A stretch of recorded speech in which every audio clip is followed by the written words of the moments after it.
वेदाचे बाबा, आजींना पाहिलात का तुम्ही? नाही, इथेच होते ना त्या. गेले की काय? नाही मला नाही दिसले जाताना. नाही, अशी कशी गेली? काही बोलली सुद्धा नाही.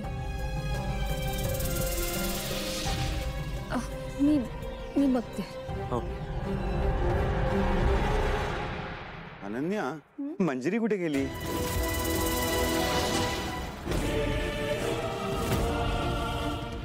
म्हातारे, ये, तुझीच वाट बघत होते मी.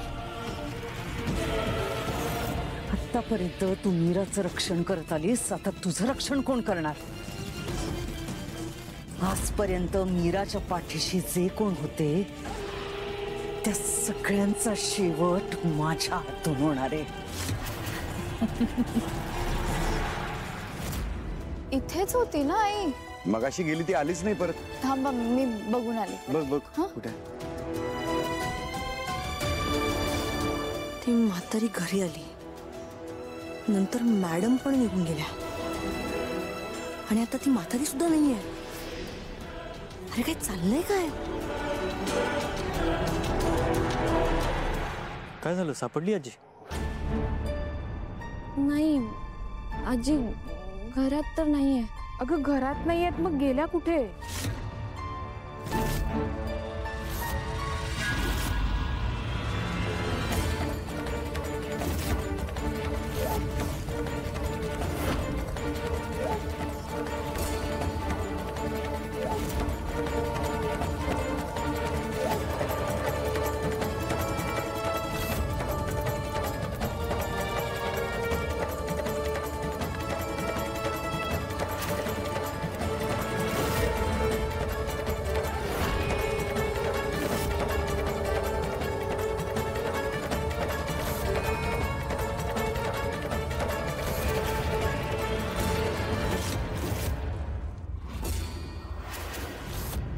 मीरा, त्या म्हातारीचं आणि तुझं काही रक्ताचं नातं नाहीये. आत्या, माझ्या आयुष्यात रक्ताची नसलेली नाती खूप महत्वाची आहेत. इतकं काय टेन्शन घेतेस ग? कोण कुठली ती म्हातारी? स्वतःच्या मनाला वाटेल तेव्हा येते, मनाला वाटेल तेव्हा जाते. काही खरं नाही तिचं.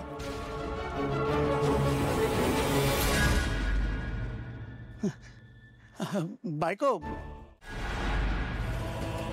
अरे माता. हो. आजी सावकाश या. आजी हळू.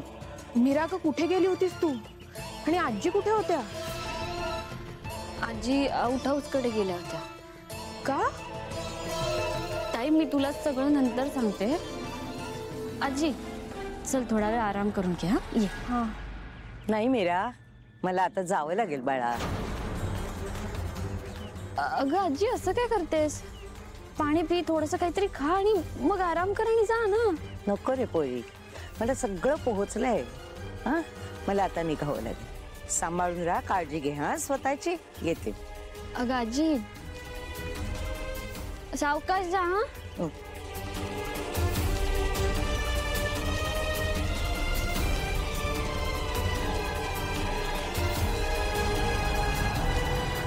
मीरा, अगं काय झालंय? आणि हे काय आहे तुझ्या हातात? दिवा?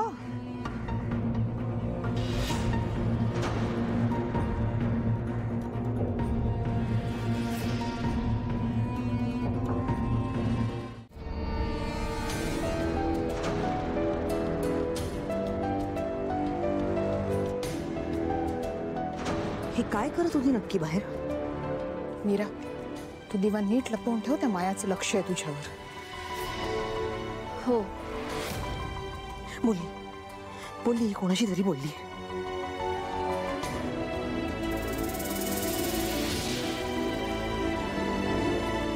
चला, आली सातलं काम सोडून.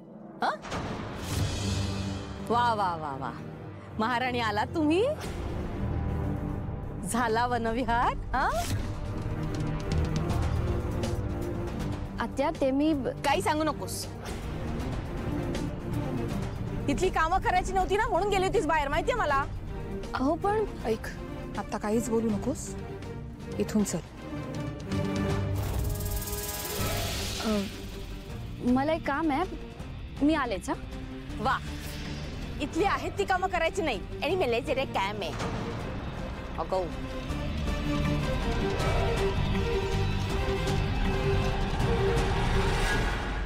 मीरा वहिनी,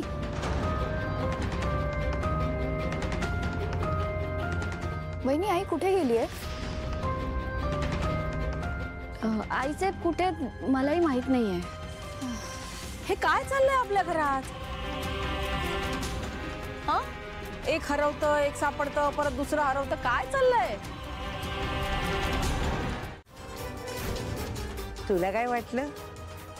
मानवी शरीर आहे, सहज संपवता येईल, हो ना? तू प्रयत्न पण केलास ग तसा, पण हरलीस ना शेवटी. तुझ्या आता एक लक्षात आलं असेल, देवी आणि भक्तांमधलं नातं अतिशय दृढ असतं. देवी जशी आपल्या भक्तांसाठी धावून येते ना, तसाच भक्त सुद्धा आपल्या भक्तीसाठी जीव पणाला लावतो. तुझी लढाई देवीशी नाही, भक्तीच्या मूळ शक्तीशी आहे. तुझ्या दुष्ट शक्तीपेक्षा भक्तीची शक्ती मोठी आहे. कधीच तू तिच्याशी लढाई जिंकू शकणार नाहीस, कधीच.